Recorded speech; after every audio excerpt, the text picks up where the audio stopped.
He was in a hurry, and because I guess it was raining, he wanted to get this undercover. So you weren't here when Dylan came down here? He's a friend of mine.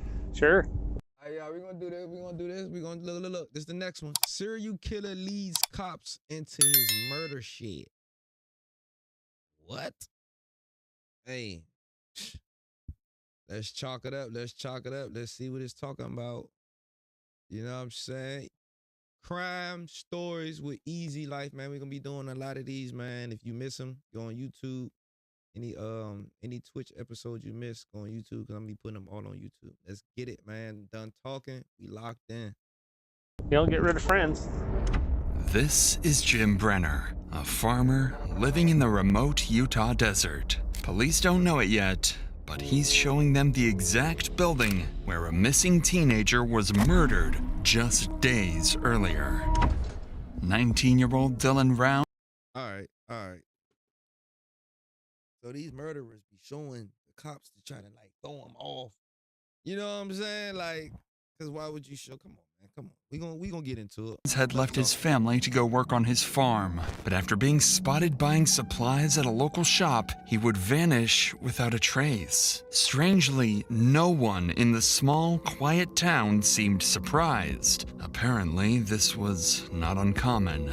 I told that kid to stay the hell out of Montello. But that whole town, it's a crazy place. Some other guy pointed a gun in my freaking face. As days stretched into weeks, detectives chased a mounting list of suspects. Thieves, violent criminals, drug dealers, yet from the very beginning, the truth was there, hidden in plain sight by someone nobody suspected.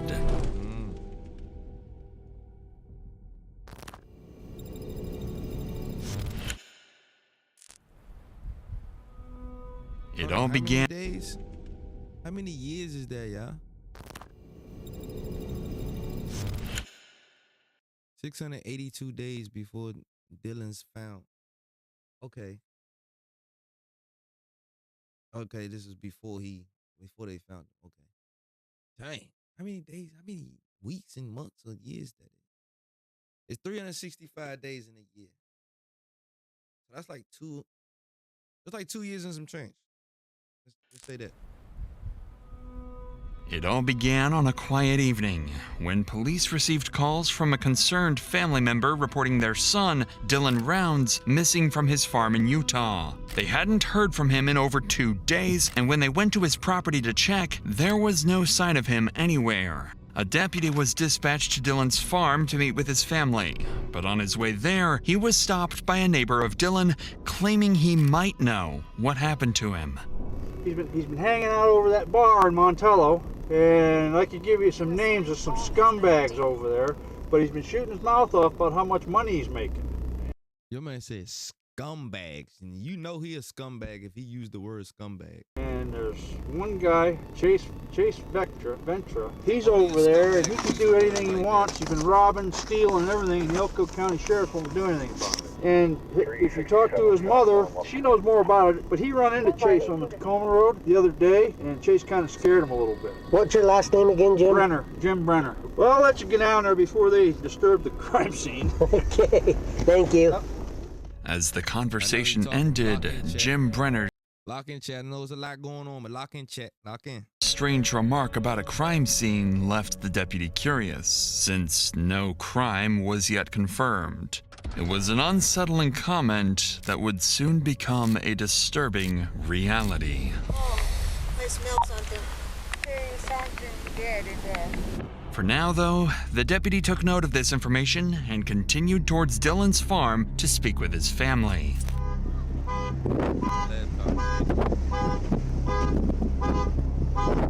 No guns in there. No guns in there? Like he said, he has a 40 that he puts in the door every side.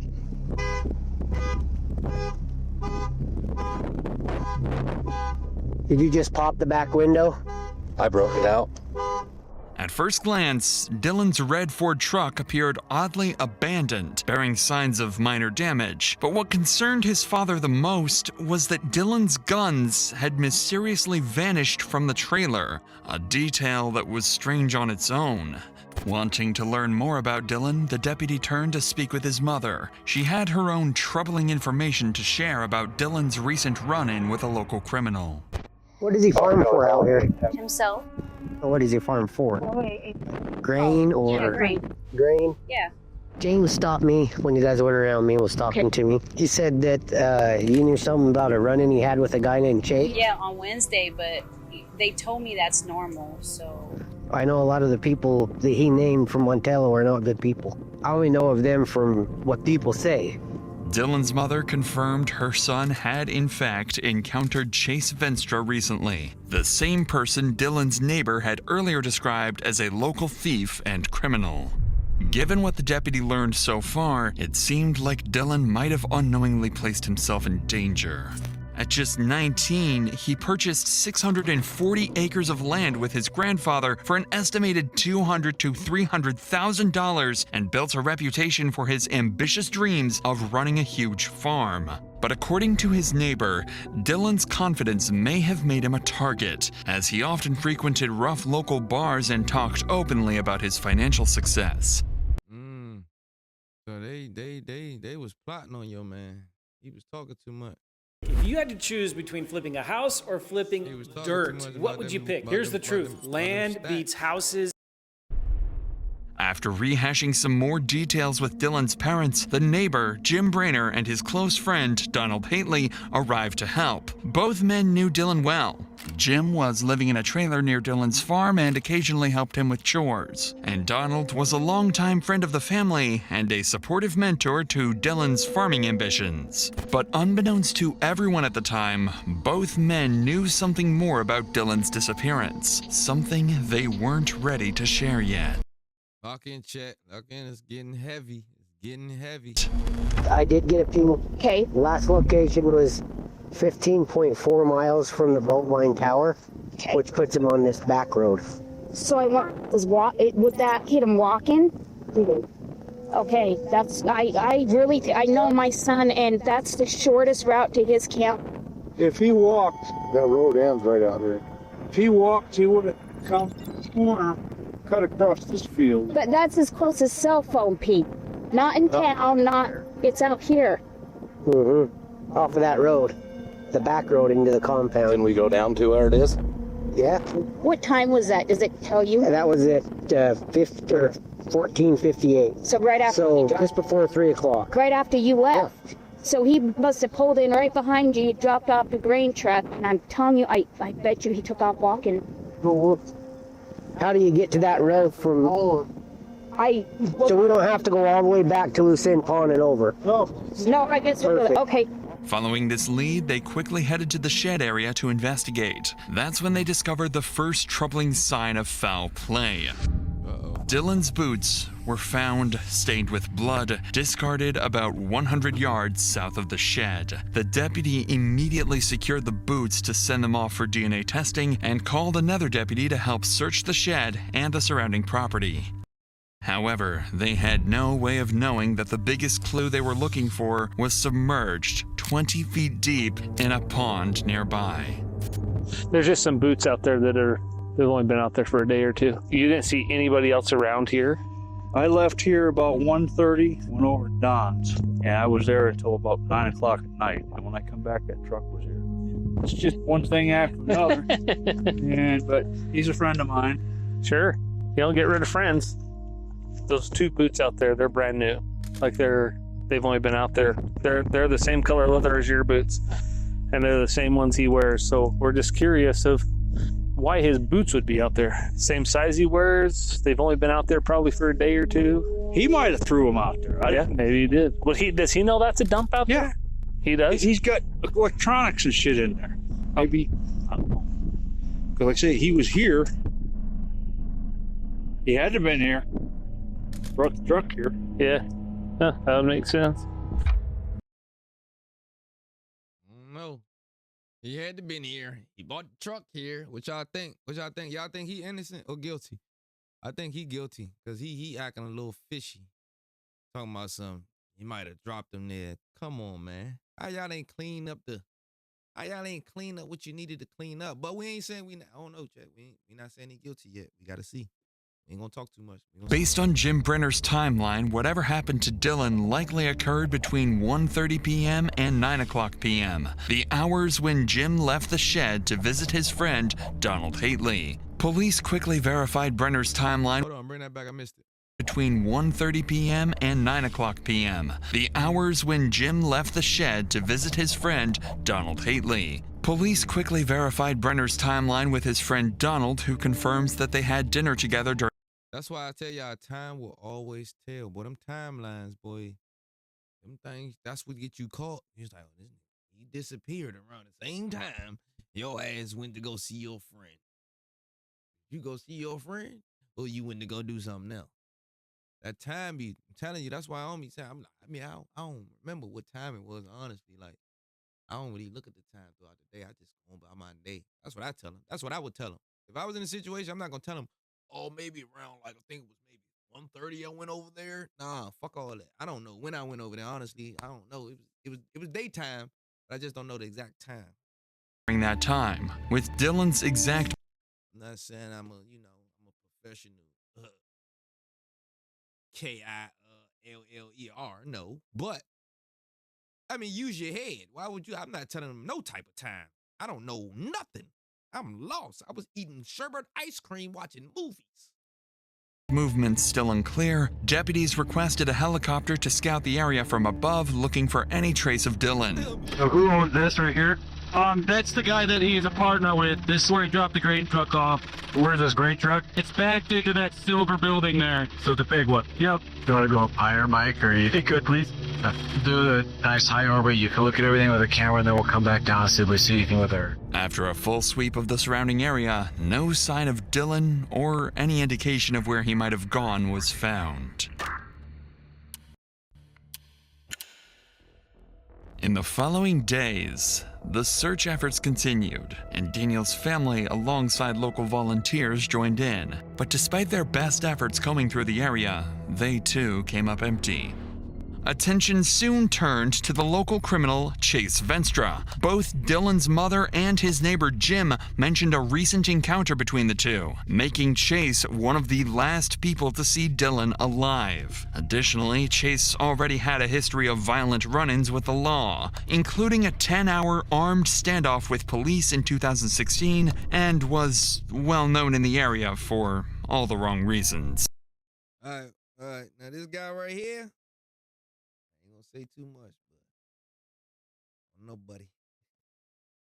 Sound like you got something to do with this one, buddy. We gonna see though. We ain't gonna see. Might not be.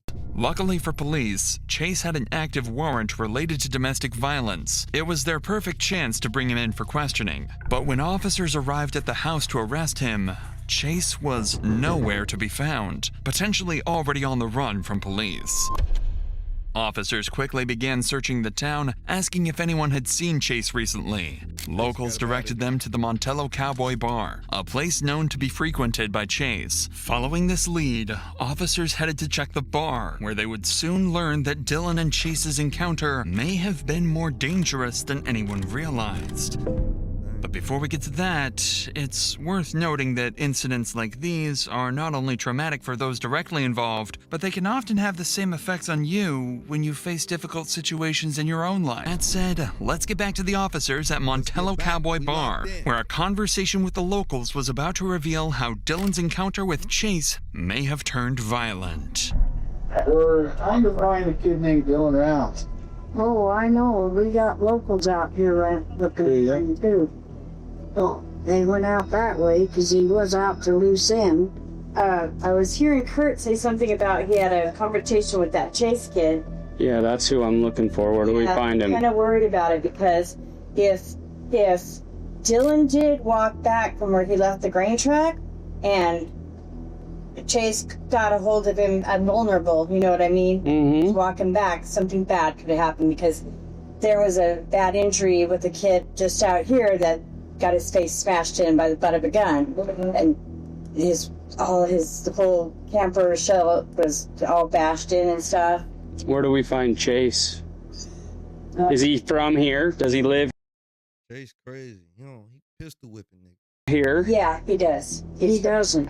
He's from around here. This is where he hangs out. He was staying out here, and he was Where was he staying at? a thief in town, and so everybody was after him, and they finally told him to get the hell out of town and stay Of course, he came back here. The bar owner's recap only further implicated Chase Venstra, suggesting that a violent confrontation between Chase Town. Back it up a little bit. He hangs out. He was staying Refresh the memory. Hold on. out here, and he was Where was he staying at? a thief in town, and so everybody was after him, and they finally told him to get the hell out of town and stay Of course, he came back because he was just seen out here. The bar owner's recap only further implicated Chase Venstra, suggesting that a violent confrontation between Chase and Dylan was more likely than ever. But something else caught the officer's attention when one of the bar owners briefly mentioned another recent incident involving Chase. Sensing there might be more to this, the officer decided to pull her aside for a private conversation. At this point, police still considered Dylan's case a missing person, but what the bar owner detailed next would soon shift this case to one of potential homicide. Why was Chase and him having an issue? Do you know? So Kurt told me, and I was overhearing part of the conversation, saying that Dylan was just driving down the road and Chase stopped him and said, "Hey, got some water." He was like, "Hey, do you know Kurt?" Da, da, da. And I guess they got in an altercation about that because Chase is like, "Kurt's an asshole," da, da, da. And Dylan was like, "No, he's not. You know, he's a good guy. I work for, I do work for him, blah, blah, blah." There was an altercation. Then he went on his way, and I believe. Shout out to YouTube. Say hi YouTube in the chat, y'all. Shout out to YouTube.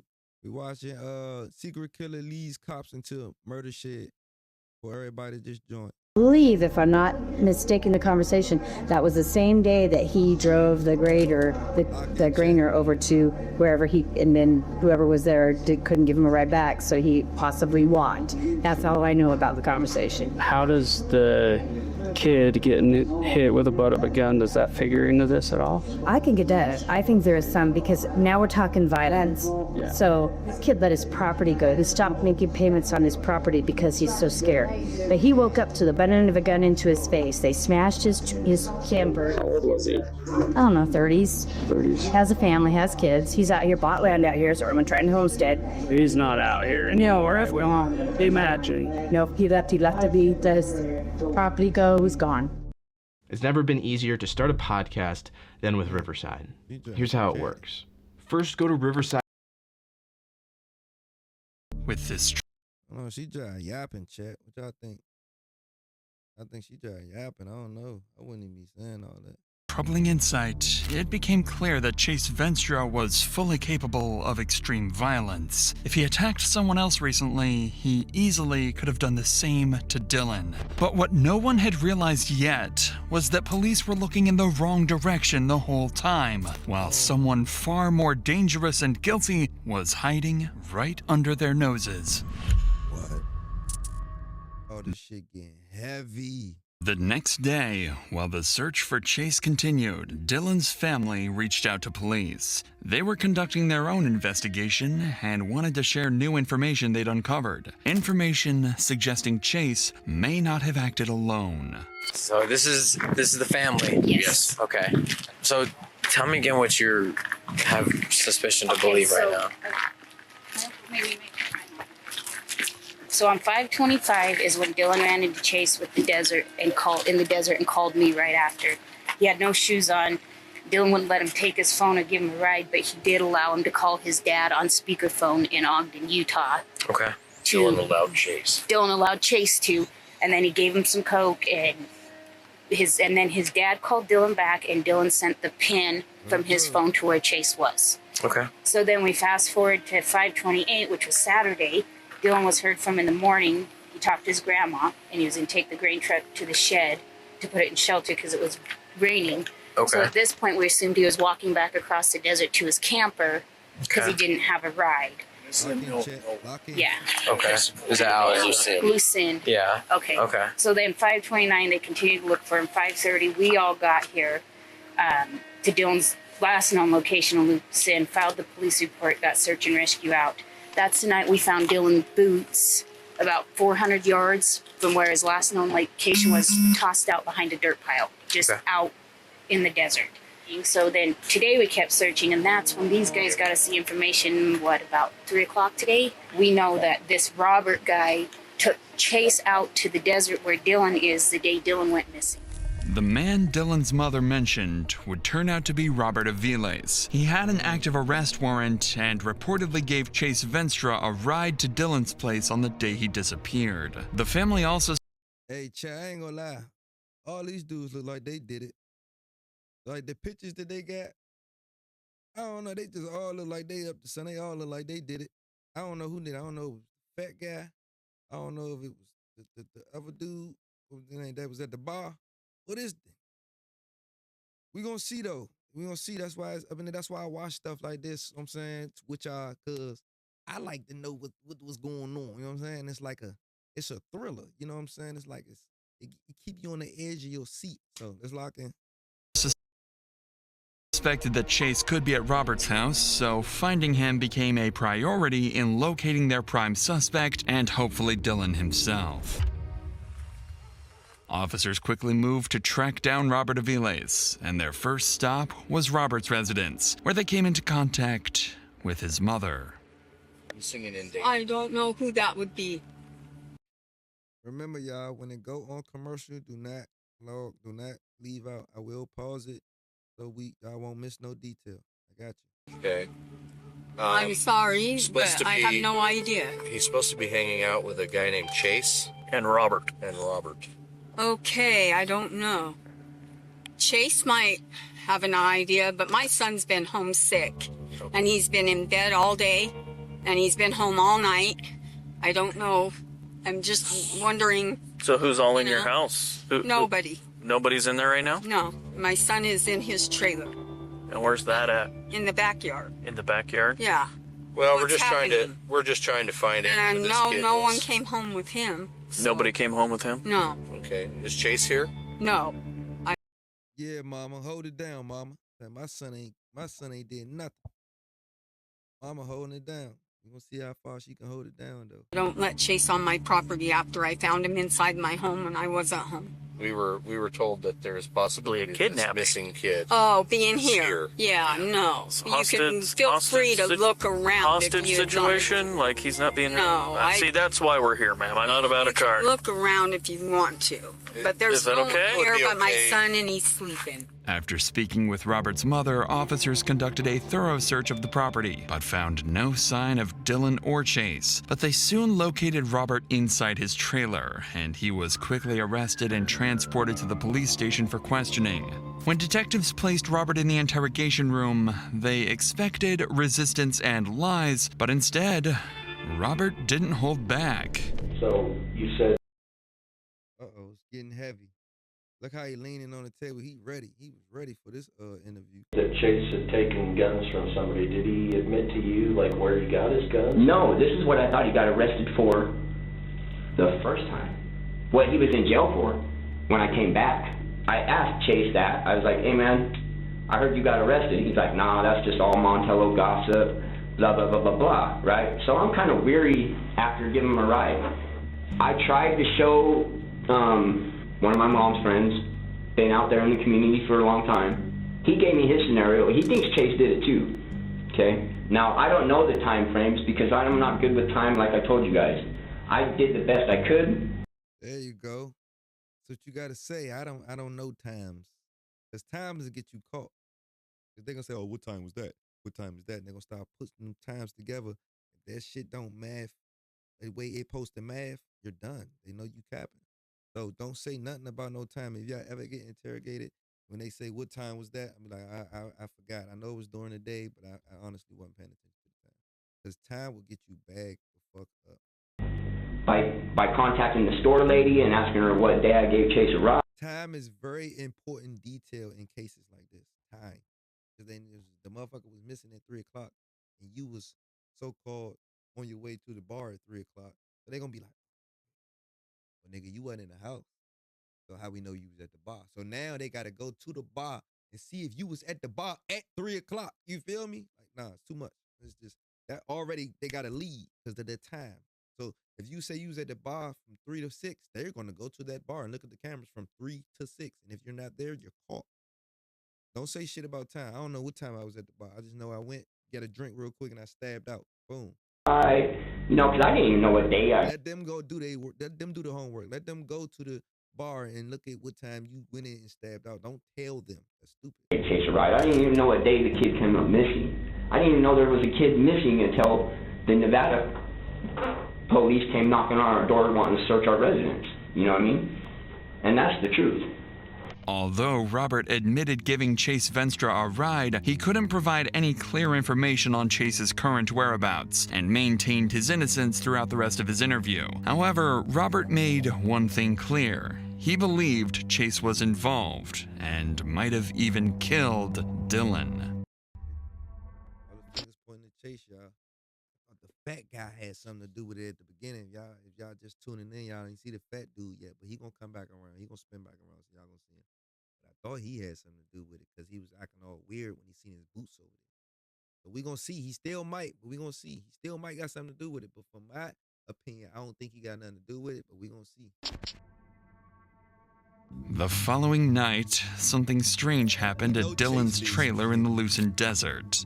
It's obvious Chase on all bullshit. It seemed someone had quietly returned and tampered with items inside. An officer was quickly sent out to photograph and document the scene, accompanied by Dylan's father, who'd share more details about the troubling discovery.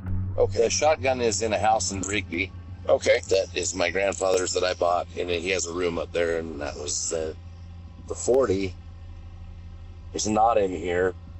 We looked in his camper, didn't find it. No key fob for the truck, so when I broke the window, the alarm went off, we undid the battery. No key fob. We looked in his camper and all the cupboards and stuff, looked in the bathroom, nothing. My mother came here, she has real bad arthritis, my sister was here, we were all out searching. She used the bathroom. Dylan hadn't flushed it, just seeing here, it's really nasty. So my sister went in and cleaned it, still no gun. Later, my son and JD came in and the gun was sitting on a sink. It's outside of the bathroom, but right by the bathroom door where the toilet and the shower is the sink, but it's not in the bathroom. The gun was sitting right there with the clip outside of it. Okay. Sitting there. So my son and JD didn't think much of it.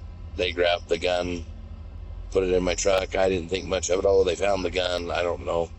Then we started realizing that it wasn't there when my sister cleaned the bathroom for my mom. Talking too much. Trying to get your son locked up, or you trying to keep him free?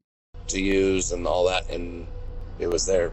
This discovery was an alarming indication that someone was actively trying to cover up their involvement in Dylan's disappearance. But his father had one more thing to share. Something about an old confrontation with someone police hadn't yet fully considered in their investigation.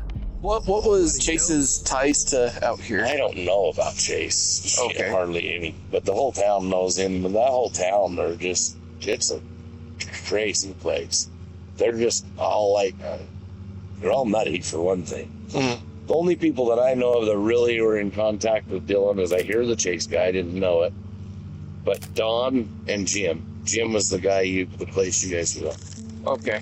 Jim came out here and helped. Jim came to Rigby, where I live. I live in Rigby and Idaho Falls area. Dylan bought like 800 pigs. Yo, I'm not gonna lie, chat. I'm glad they put the pictures up there with the name, because I wouldn't know who the fuck he's talking about, because I forgot who the fuck Dylan was and all this shit. I'm glad they put them pictures up. The story is making sense. Something from the Midwest when the pandemic hit, whatever, the corona. They brought him to my farm and I was pissed. And Jim was there, and I unleashed on him, told him to get the hell out of here. He called Dylan and told me he's going to blow my head off. Dylan called me, he got all mad. So when I found out he was going to blow my head off, I had to go see. And he's walking down the lane of the farm with a big old pistol, and my dad calmed him down and calmed me down. Then he came back this winter to my shop to work on that seed truck. Fine, everything was fine, and I realized it's Dylan's friend. I'm not going to worry about this, you know what I mean? I got to bend ties with myself. According to Dylan's father, there were no further escalations after his confrontation with Jim Brainerd at the time. At this point, no one had any real reason to suspect Jim Brainerd or Donald Hately. After all, they'd been actively helping the family, joining search and rescue efforts, and fully cooperating with police. However, the confrontation described by Dylan's father was serious enough for the officer to take note of it. After leaving the scene, he they doing all this good shit, but they threatening to blow your head off. That right there is like, all right, you crazy. You talking about blowing somebody's head off. I need to go interview you, see what you're talking about. You really blowing off heads? Passed this information to detectives, prompting a deeper look into Jim Brainerd's past, and what detectives uncovered wasn't entirely unexpected. A criminal past including convictions for aggravated assaults and multiple weapons charges, as well as a pre-existing federal active warrant for being a restricted person in possession of a firearm. Brainerd's violent history and his close proximity to Dylan's farm were enough for detectives to flag him as a person of interest, alongside their primary suspect, Chase Venstra. The following day, officers moved quickly to serve Brenner's arrest warrant and bring him in for questioning. They soon spotted him casually heading back towards the grain shed with his close friend, Donald Hately. What could I do for you guys?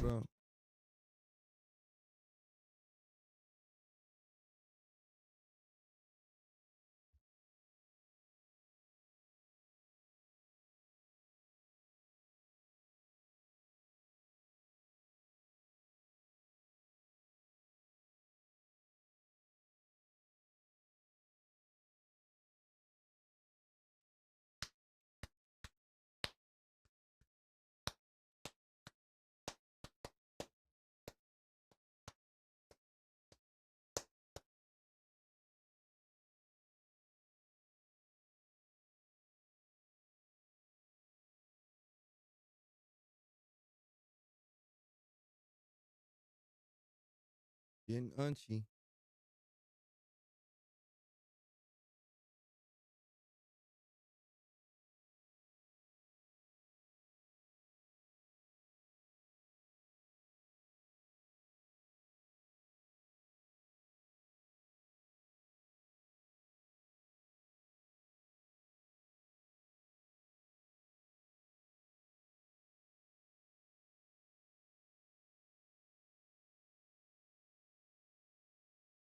Yes, sir.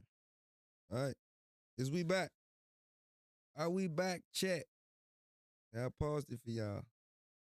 Are we back? Okay, if we back, let's tune in, lock in, let's get it. Chase Venstra.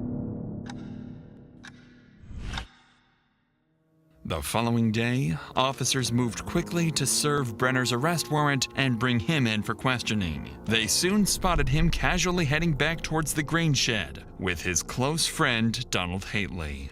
What could I do for you guys? Well, we just had a couple things we wanted to talk to you about. We're still trying to figure stuff out, you know, and just have you guys heard or seen anything these days? Anything new? This trash over here. I know names. I know people. I know and nobody seems to want to listen to me. I get you. They're the ones coming over stealing shit. Are they? Yeah. Chase Vestra and Robert Aviles are the one that robbed Michael Moore up here. But everybody keeps saying that's we need to find Dylan. You need to kick freaking rat's nuts over there open, and people are going to start talking. That's the only way you're going to find out about Dylan. There's a warrant for your arrest. I'm gonna let you know about it right now. From Maryland? So we're gonna pick you up, take you to jail with us. Oh, God damn it. So what I want you to do, I know before you talk, you place your hands on your head for me. Interlock your fingers, okay? Jim pointing fingers at Robert and Chase was understandable, given witness statements and allegations. But Jim's own criminal past and proximity to Dylan made him equally suspicious. Detectives transported him to the police station, planning to use the unrelated warrant charges as an opportunity to question him further about Dylan. Though they didn't expect much new information from Jim, this routine questioning was about to lead to an unexpected breakthrough. The warrant is, it has been issued, and we're obligated by law when we found that service. I don't know if you realize this, but there's other bigger problems going on over there than this. Here to talk to you about that warrant. You just got brought in on that warrant. Okay. We would like to talk to you about the other things that are going on out there. We've got kids. I understand that. And I know them better than you do. I work for them. That's why you're one of the reasons why you're sitting there. Yeah. Because I know you know him. Dylan used to go in the bar and been bragging about how much money he's making. Dylan never carried money on him. Bought everything with a credit card. But if he did have $1 in his wallet, he wouldn't give it up. And I think this is a strong arm robbery. Somebody thought they see this little 5'5" kid, and they think they figured, we're going to get this guy. We're going to rob this guy. We're going to intimidate him. Dylan don't intimidate him. With the strong arm robbery, who do you believe did? Chase and Robert Aviles. Is there any reason anyone would say you did it? If I did this, I'd be 1/6 son of a bitch. Well, there's got to be somebody that's some 6 son of a bitch somewhere. What about Don? I've known Don for over 2 years, and Don's gone out of his way to help Dylan just like I have. Every month, this Airbnb pays me in semi-passive go. income. Now, here's the thing. I don't own it, and I don't. As expected, Jim Brainer's statements remained mostly consistent, and he appeared genuinely convinced Chase Venstra and Robert Aviles had something to do with Dylan's disappearance. But Brainer had more details to share. Details about Dylan himself and the dangerous individuals he was attracting. Another one, Robert Lee, just did 10 years in prison for strong arm robbery. And lo and behold, about 3 weeks ago, a fellow from Salt Lake that bought 10 acres of land over in Montello, 2 guys went into his trailer, beat him up with a pistol, whipped him, robbed him, took his cell phone, and made it so his vehicle wouldn't run. He had to walk into town to call the police. There's a lot of shit going on in Montello. Is he the one that they talk about being pistol whipped with? Yo, these dudes chatting, man. These people chatting, chatty patty. Better gun. Is that the one? Is that somebody different? I think it's the same person. Brenner would go on to mention several other people, mostly convicted criminals from the area who could have had strong motives to rob or even kill Dylan. Clearly, he wasn't exactly narrowing things down for detectives, but at least he appeared fully cooperative. However, in just moments, Brenner would let something slip. Something that would unintentionally place him right at the center of the suspect pool. Uh-oh, y'all. Getting heavy. He slipped up. Dylan, the shy kid. His world revolves around tractors, farming. I mean, he had a couple guns that his dad gave him, and he had a shotgun, and we found that. That's up in Rigby. But he always carried that in the back seat. And the pistol they found that, and he was afraid to keep that loaded. He used to keep the gun in the console and keep a loaded magazine. And I told him, I said, Dylan, you either need to learn how to use that thing or put it somewhere. I said, that's going to get you killed. And it's a little late for that, but I was telling his dad that too. Needless to say, Jim's choice of words wasn't ideal, and this wasn't the first time his statements had raised eyebrows, as he'd previously made a similar remark when Dylan first went missing, speaking about him as if he was already dead. Although several days had raised eyebrows. I'm like, hold on. Why y'all making it? He didn't even say, he said he was missing. So he making it seem like he dead. You know what I'm saying? Like he unalive. Give me Twitch. He making it seem like he unalive. So police never said that he was unalive. You know what I'm saying? They just said he missing and they looking for him. You know what I'm saying? But he talking too much. He already got in his head that he gone.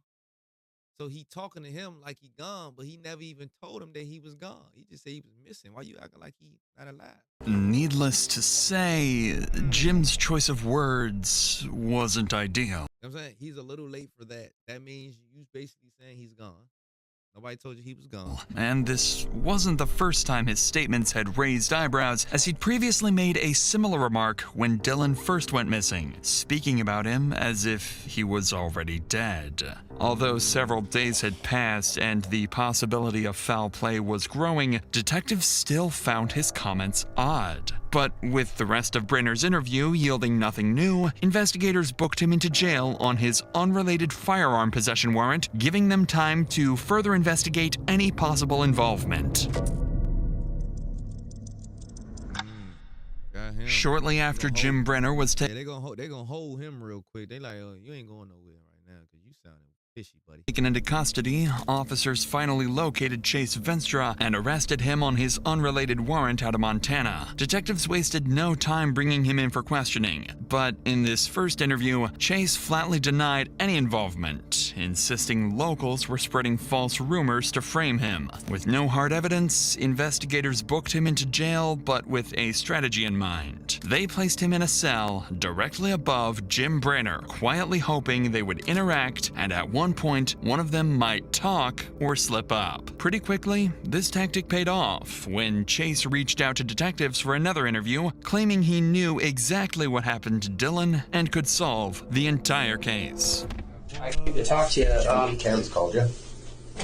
She actually didn't call me. Ross called me and said that you were looking to talk about Brenner. Was it Brenner and just the case, basically, right? Yeah, they put me in there. I'm the cell above Brenner. Okay. I've got to talk to him. I've talked to other cellmates. I know a lot. Okay. I know a lot. I can put this thing to bed for you. Well, I mean, honestly, to be straightforward with you, I can't do anything about the charges. Me myself, right? They got to be federal. Right? Wait. Russ said I could put this shit to bed for you. He ready. Right? No. Let's see what he say, y'all. Lock in. It's getting heavy. There's state. I didn't even know that there were any. So I want them charges dropped, and I'll solve this case for you. All right. I'm not able to do it, so I just came to talk to you to see if you had something you wanted to tell me. I got everything to tell you, but when I'm out of these chains and in my clothes, well, and that's what I'm saying. I can't make that kind of deal with you, so that's what it's fine if you don't want to. That's what I want. That's fine. I just want to be left alone. Look. He professional. He been there and done this. I tell you everything you need to know. You get me out of these chains, and look how fast his legs shaking, y'all.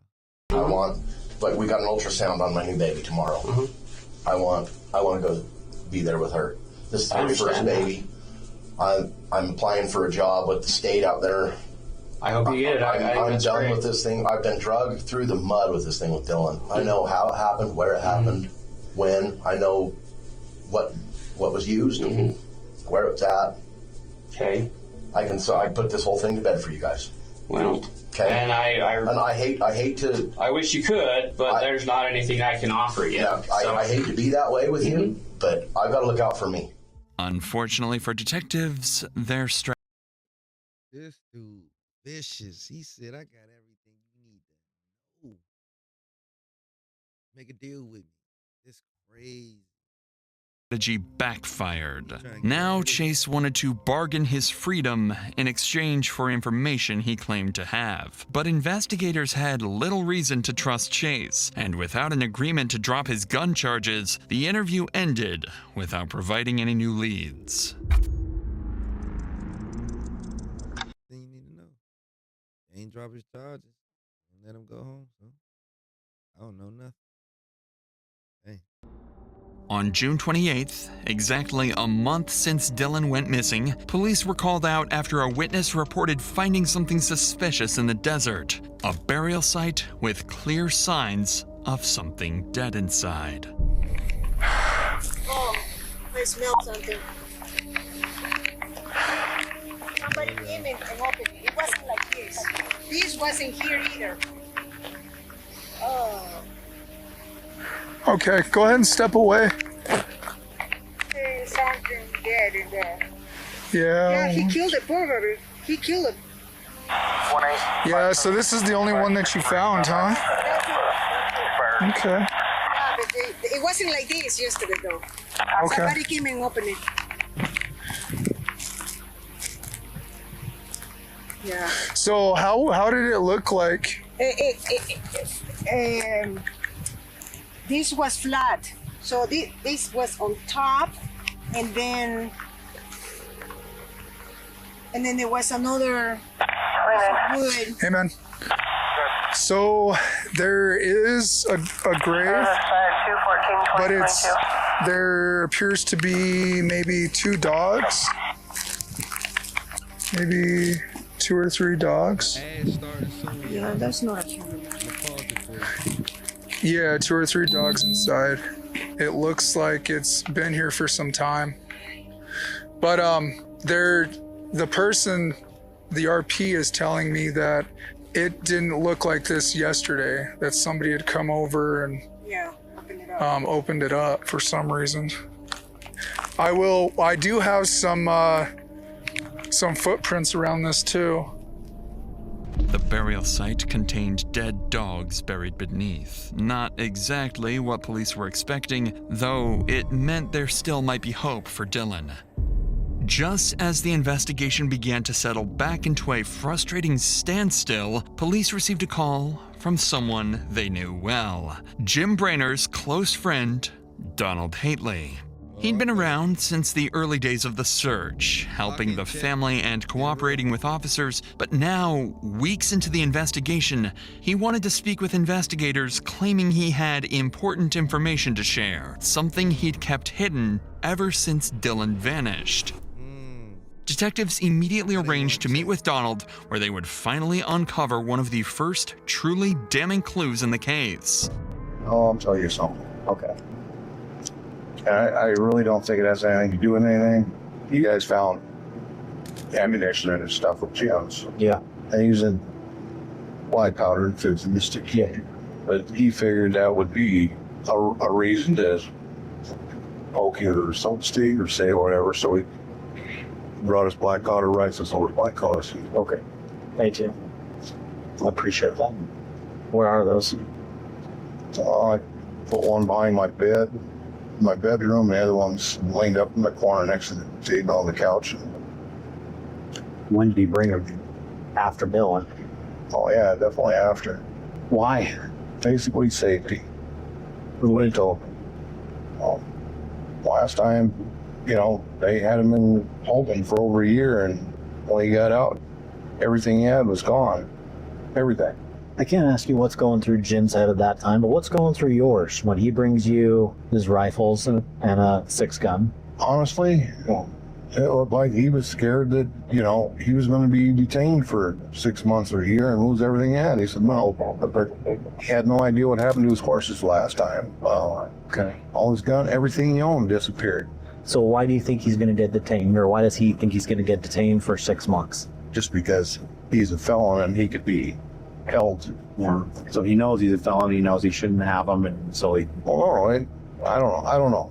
According to him, a black powder primitive weapon is not considered a firearm. Now, if he'd brought me a firearm, I'd have said no. Okay. So sometime after Dylan, do you remember how long after? I mean, it's only been 3 weeks now. That seems like forever. I wish that kid had just come walking down the road starting to kick his butt. I wish too. But the longer this goes, the less likely that looks. Yeah. Donald's admission couldn't have come at a worse time for Jim Brainer. Although Donald explained that Jim hid the guns at his place out of fear of losing them, the timing was deeply suspicious. And for detectives, this was enough to place Brainer at the center. What I tell y'all about that time? Did I tell y'all? I told y'all that time gonna fuck you up every time. You can't be saying no times. They gonna add it up. Of suspicion alongside Chase Yeah, I had to switch to the green, man. You know what I'm saying? Green everything. You gang, y'all know what time. Venstra. Following this discovery, the firearms were seized and Jim Brainer picked up an additional firearm possession charge, keeping him in jail as the investigation continued. But detectives still lacked concrete evidence against anyone, and crucial DNA results from the bloody boots found near the shed were yet to return. It seemed like the case might stall for a while. Want to start a podcast but not sure how? Riverside has got you covered. First, go to riverside.fm.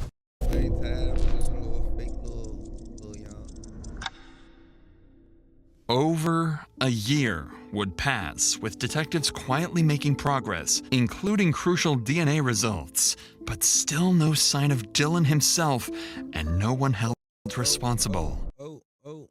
Hey. Let's lock in. Y'all know I said I'm watching. So every time it's commercial, I'm pausing it for y'all. Y'all ain't missed nothing. Let's get it. But detectives still lacked concrete evidence. Let's go all the way back. Firearms were seized, and Jim Brainerd picked up an additional firearm possession charge, keeping him in the center of. Donald explained that Jim hid the guns at his place out of fear of losing them. The timing was deeply suspicious. And for detectives, this was enough to place Brenner at the center of suspicion alongside Chase Venstra. Following this discovery, the firearms were seized and Jim Brainerd picked up an additional firearm possession charge, keeping him in jail as the investigation continued. But detectives still lacked concrete evidence against anyone, and crucial DNA results from the bloody boots found near the shed were yet to return. It seemed like the case might stall for a while.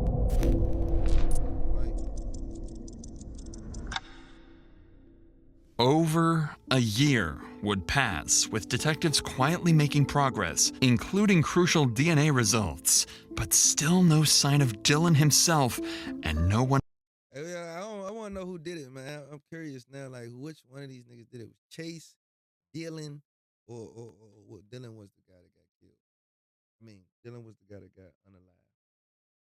I forgot the name, but I just want to know which one is the fat guy, Chase, or the other bald head guy that was the lady's son. Crazy. They probably all had something to do with it. We gonna find out. Held responsible. That is, until December 2023, when investigators got a call that would change everything.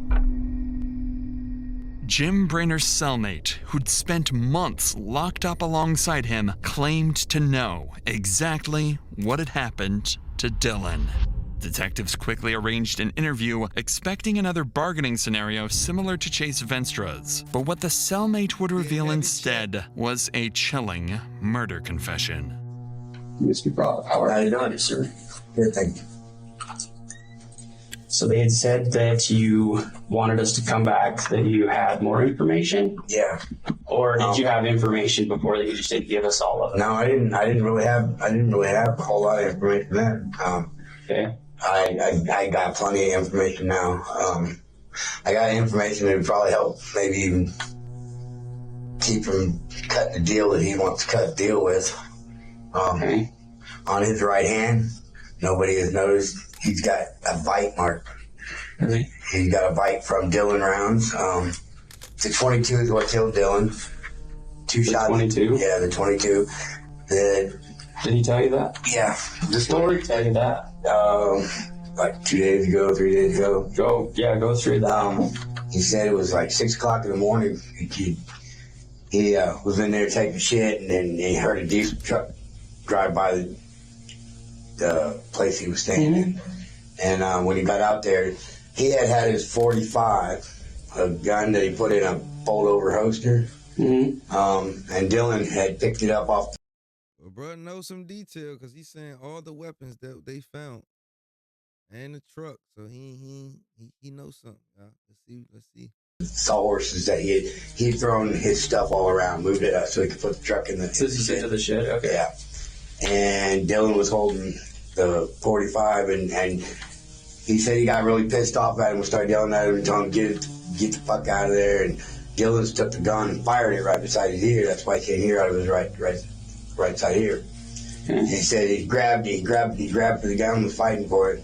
He said they ended up on the ground, and Dylan ended up shooting himself in the leg with the 45.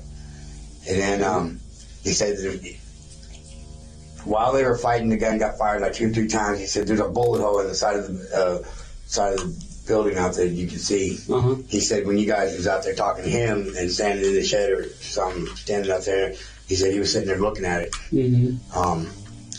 And then he showed me a scar on his thumb too, where he had stuck his hand in the gun that was trying to keep Dylan from firing it again, but he was clicking it, and it His whole right hand was damaged at one time. Okay. But the bite mark. Bruh, yo man, God dang.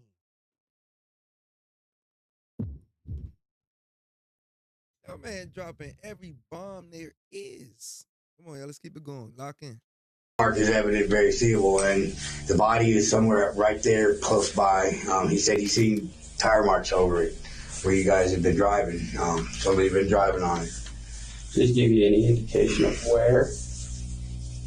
There's a lot of country out there. Yeah, he said it's in the high desert. Did he say that it was close to where he killed him? Yeah, it's close. It's close somewhere there. Where he killed him? He gave like a 25-mile circumference. Oh, it's quite a ways. Yeah. Okay, so he heard Dylan drive by in his truck. Mm-hmm. Dylan had backed the truck into the grain shed. No, he said the truck was still parked out. So it wasn't backed in yet. Yeah, no, it wasn't backed in, and that's when they had the fight. They had the fight going on in there. He said that the round on the gun got turned. He said he heard it turn. Like it was a revolver? Yeah, it was a revolver. He said he got to the chance where Dylan had quit biting him on his wrist. He had latched onto him, and he said he got up and he took off out, and that's when he got to 22. Dylan told him to bring his ass back in there, or he was going to shoot the horse. The horse was standing outside. Into the grain shed? Yeah. Talking about? Okay. The horse was standing out there eating grain out of the back of the truck. And then, from what you're saying, did he run back to the trailer and get the 22? He said he was gonna shoot his horse if he ain't.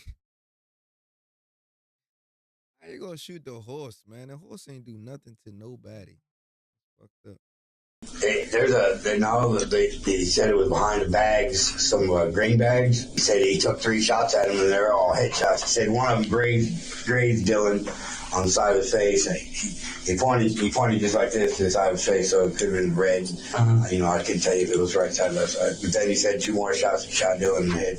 And that killed him? Yeah. And then what did he do? Then he said he burned all of his clothes. He said after he took care of everything, he burned all the clothes. The revelations from Brainer's cellmate were chilling, to say the least. According to him, the argument that ended Dylan's life stemmed from Brainer being irritated with Dylan for repeatedly using the shed he considered his own workspace. After killing Dylan, Brainer attempted to cover up his crime by loading Dylan's body onto a backhoe, burying him deep in a remote stretch of the desert nearby. He then concealed the guns at Donald Hately's place and discarded Dylan's phone in a nearby pond, unaware it had recorded a damning, irrefutable proof of his crime. In addition to this confession, detectives turned back to the bloody boot DNA evidence they received, where it had recorded a damning, irrefutable proof of his crime.